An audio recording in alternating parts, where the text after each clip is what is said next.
Hello, welcome to Revenant Reads. I'm Ben, and this is a used book haul.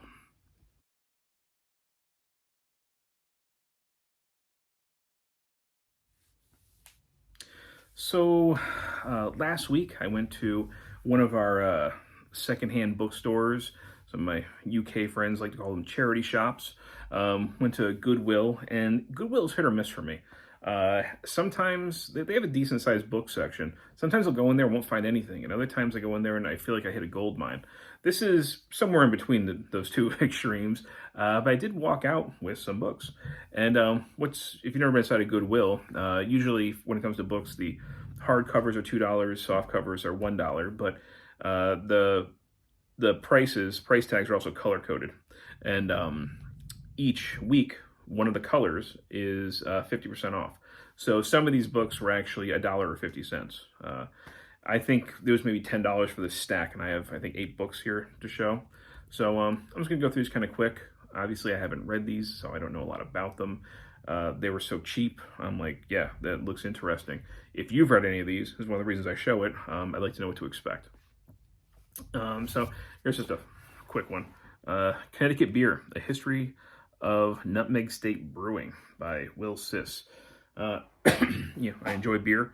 I like fresh brews from breweries. So I thought this would be kind of cool. It seems like I was thumbing through it, and it's got some full color images. It looks like it has a sort of a brief history of brewing in Connecticut, and then the rest of the chapters are more like quite a few images here actually. The rest of the chapters are more like little profiles of various breweries in the state. So you can see Cambridge House Brew Pub, and it's just a few pages with some images of their, basically who started it and why. We got Back East Brewing, kind of like their porter. That's it. So I don't know if this is something I'm going to read like cover to cover. I'll read the first introductory sort of history. Then I'll read some of the highlights, or if I know I'm going to be going to a brewery, maybe I'll read that chapter before I go. But yeah, just something kind of cool, more like a reference book on the shelf. I was really excited to find this. Got the Penguin Book of Witches. This was cool. This is something I've certainly eyed online quite a few times, and nice image there. Really what this is, it's a collection of primary sources that especially deal with witchcraft in America. So the first section, it's English antecedents.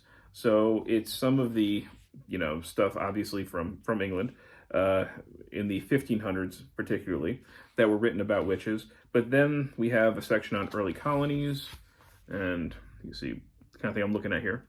If you pause. We got a whole long section on Salem, and then after Salem, and that's kind of it. So it's more like, looks like maybe journals, maybe legal things. It's more of just a series of documents, and with a little bit of explanatory text before each one. So just a cool resource. That's really what it is. So glad to get this. Certainly history of witch trials and witchcraft and that sort of thing is really interesting to me. And I should say that, explain a little bit deeper, because that's going to relate to the next thing that I'm going to show. I'm a lifelong horror fan, especially horror films, but things like that you see in horror films, like things like the occult or witchcraft, obviously have a certain interest for me. Now, I'm interested in how those things were seen historically, including things like witch trials. And I am also interested more and more in how those things are practiced today, as like living religions, or living crafts, right? So witchcraft isn't a religion, but it is a practice. So I have been getting more of an interest, and if you've seen past videos in the last couple of months, like paganism is a part of this as well, but also general interest in learning more about esotericism and occultism and witchcraft, not as a practitioner, but just as it's more like religious studies. Like a lot of people might read books on like Christianity or Judaism or Islam. I am just kind of investigating that so I can understand it better. partly from being like a horror fan and seeing these things in horror movies, and I just want to see, how actual people who practice a lot of these things, how they're doing it. And just general interest. Every other year or so, my family and I, we go to Salem, and it's just great walking through a city like that.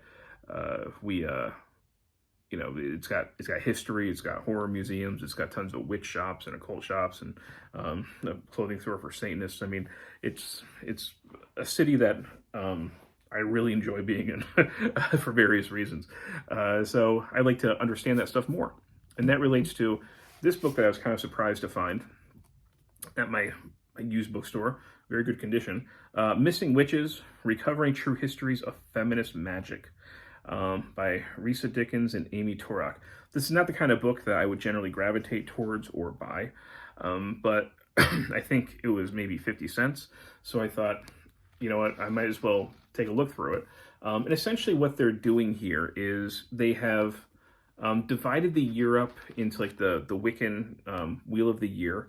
So we have chapters called like Mabon, Lunessa, Beltane, Letha, and from what I understand, what this is doing is generally when the history of modern witchcraft is discussed, usually it goes from things like Aleister Crowley and Gerald Gardner, who created Wicca, and then it kind of jumps to like, it'll go to like ancient witchcraft in Salem, then it jumps to those guys, and then it kind of jumps again to the more modern era. But I think from what they're saying is that it leaves a lot of the women out of the story who are also involved in creating what is today known as, modern witchcraft in its various forms. And that's what they're doing, is kind of profiling and explaining those various women who are involved in that. And I'm hoping that I understood this correctly. That's just kind of what I got from this, just looking through it. But, something I'll give a shot. I don't know. Just learn more about the history of the practice. And this next one, I vaguely remember reading this in high school. I remember the tragic ending, but I don't really remember anything else about this book. So I figured Edith Wharton, Ethan Frome. I know it's supposed to be a classic of American literature. I should probably know it. So that's why I picked this up. Again, I think it was like 50 cents or $1. And there's this, Victorian Ghost Stories, an Oxford anthology. How cool is that, right? It's got tons of stories in here. Just looking at it looks like they go in chronological order, and they go from 1852 to 1908.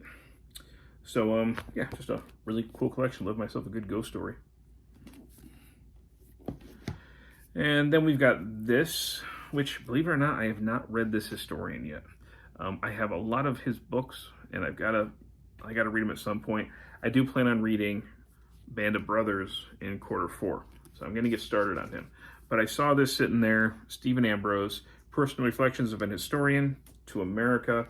This was published in the early 2000s, I believe. Let me just double check that. 2002. And this is just about him reflecting, I think, on history.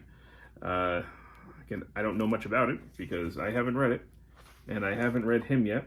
But I think he's looking at various parts of American history, various figures in American history, and just giving his own reflections as a historian. So I don't know if this is a very informal discussion or what. If you've read it, you can let me know what to think about it, or what I can expect. And that's it. All right, 2 more. Found this.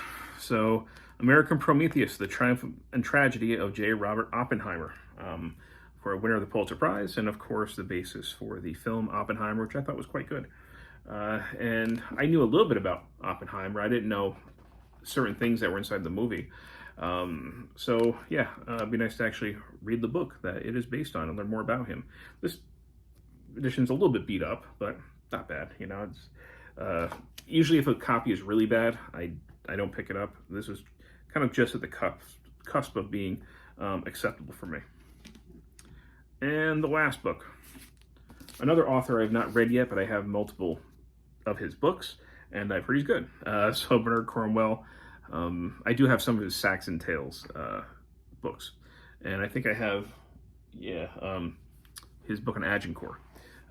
And here we have Fools and Mortals. This is his historical fiction about the time of Shakespeare. So, again, just an author I haven't tried yet, but next year I do want to start getting more into historical fiction more. I mean, I've read some historical fiction, but I think I'm going to try and dedicate a little more time to explicitly reading historical fiction throughout the year. So this will be a contender. And yes, those are the books that I picked up at the secondhand store. So let me just pull up this pile. We've got Fools and Mortals, To America, Oppenheimer, or American Prometheus, Missing Witches, Ethan Frome, Victorian Ghost Stories, Connecticut Beer, and The Penguin Book of Witches. If you've read any of these, love to hear your thoughts. And as always, thank you, BookTube.